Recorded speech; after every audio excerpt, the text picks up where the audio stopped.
So it's been a little bit since I uploaded. Due to unforeseeable events, we're in a pandemic, and I'm still in quarantine because I live in Florida. But some good stuff has happened in quarantine. We got Animal Crossing, Taylor Swift released Folklore, completely unexpected, completely blew me away. So because we can't have music videos and performances this era, a lot of the Easter eggs are in the lyrics. So I've seen a lot of people on Twitter, and I've seen a lot of people on YouTube and everywhere else making conspiracy theories about Folklore because of like all the lyrics in there, and I have one. And I have a pretty big claim that almost every single song on Folklore is about Betty or Rebecca because they're the same person. So I have organized this theory into a Word document, and I've further organized that into different chapters, kind of like Taylor did for the Spotify thing. She made like chapters of songs. My first chapter, it's called This Makes No Sense, because these are the songs that I cannot fit into the theory no matter how hard I tried. It's Epiphany. I don't know what that song is about. Next, 7 and Invisible String are like so specific to Taylor, I feel like. They can't be about Betty, they must just be about her. I think Invisible String can maybe fit in here, but it's just like Betty didn't write Bad Blood. My next chapter is called the High School chapter, and this is about Betty in high school. So it starts with Peace.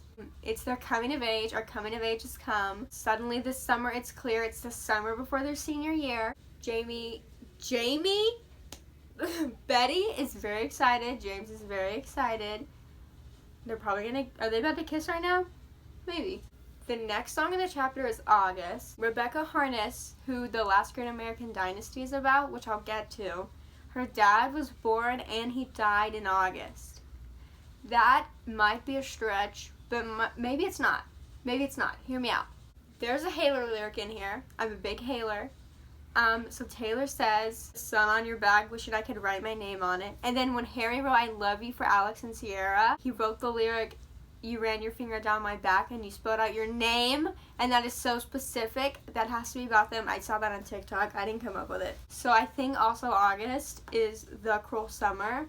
Like, I know that's about Taylor and Joe, but it's totally about Betty and James and the August girl. Okay, next in the high school chapter we have Betty, the song. So Betty obviously hears that James had a thing with the August girl over summer. She was very excited to start her senior year. It's very much been ruined, much like mine, but because COVID, not because of a boy. So the second verse in Betty is like a school, like they're talking about like a school dance, like, I saw you cross the gym, you know, I'd hate the crowds. And you're telling me the song Mirror Ball is not literally about a school dance gym, like a school dance in a gym? Because that's all I envision when I see that. I'm gonna put Mirror Ball over like The Last of Us 2, and look.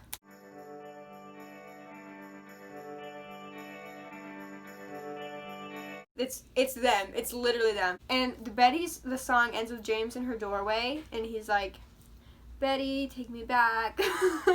That is where we get into This Is Me Trying. James is literally in your doorway. He says, "It's hard to be at a party when I feel like I don't belong." Is it the school dance? Was it the school dance where you saw her with him and then you hate the crowds and she knows that? First of all, James, I got wasted like on my potential. Also, with the August girl, you were drinking wine. Are you okay? Is everything okay at home? Is 7 about James at home? Wait a minute, I'm onto something. It talks about being in a car. There's lots of cars. There's a car in Cruel Summer, even though that is very specific to Taylor. Taylor is James. James Taylor. I'm connecting so many dots. And This Is Me Trying, where James says flashback in a film reel on the one screen in my town. That very much reminds me of Miss Americana and the Heartbreak Prince, where she says 16 lost in a film scene, because James and Betty and August girl are teenagers. This is the last song in my like high school chapter. It's Cardigan. So I imagine that they are graduated. They're going to college. Betty says to kiss in cars and downtown bars. I really hope James is going to AA. I really hope that's where that car is going. I hope it's not going to a downtown bar. Also, it has the line, "Chase 2 girls, lose the one," which brings me to our next chapter, the young adult chapter, and the first song in that one is The One. Betty says, "I thought I saw you at the bus stop. I didn't, though." She's no longer taking cars. James has ruined cars for her. She takes public transport, but it's better for the environment. The song also very much gives me the One That Got Away vibes. The next song in this chapter is Exile. I have a theory. Betty is now dating the boy from the dance that James... What is my cat doing? That James saw her with. Also, they say... Hello? They say, I think I've seen this film before. Does that not give you lost in a film scene flashback on a film reel on the one screen in my town? So I have one more thing to say. Haler. So this is where I feel like Invisible String could come in. It's obviously about Taylor and Jill. Like, it's very specific to them. But maybe Betty is now falling in love with some like a better man. A better man! The next song is Illicit Affairs. I almost put this in with the high school thing with like August Girl. Like, this is the August Girl. But this seems very adult. Like, the song gives me very adult vibes, and they're like 17. So I don't think it's Betty. So Betty obviously has trash taste in men.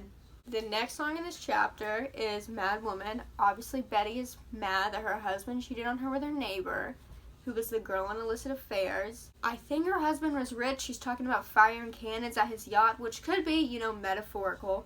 But I really hope he has money, and I really hope she takes it all. The next song is Hoax. This very much gives, personally me, it reminds me of, a relationship with, God, but maybe I just have religious trauma. But I feel like this is Mad Woman for Betty, but sad. She said it still hurts underneath my scars from when they pulled me apart because James cheated on her. Now her husband is cheating on her. In Hoax, she says, left a part of me back in New York. You knew the hero died, so what's the movie for? That part, Rebecca Harness died in New York. She said, you knew the hero died, so what's the movie for? We have the film scene lyrics all coming back. The next song is My Tears Ricochet, and I think, personally, it's about, Taylor and her masters.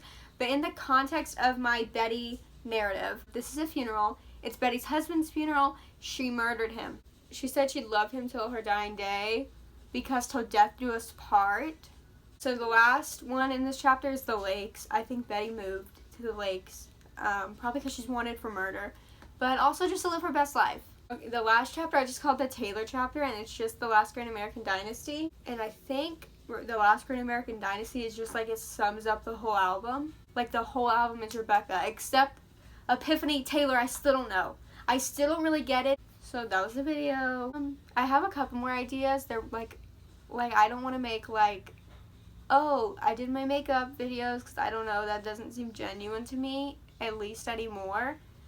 That I think if I make videos, they'd probably be a lot more, I don't know, not I don't want to say hard-hitting because that sounds like I'm a journalist and I'm a nursing major.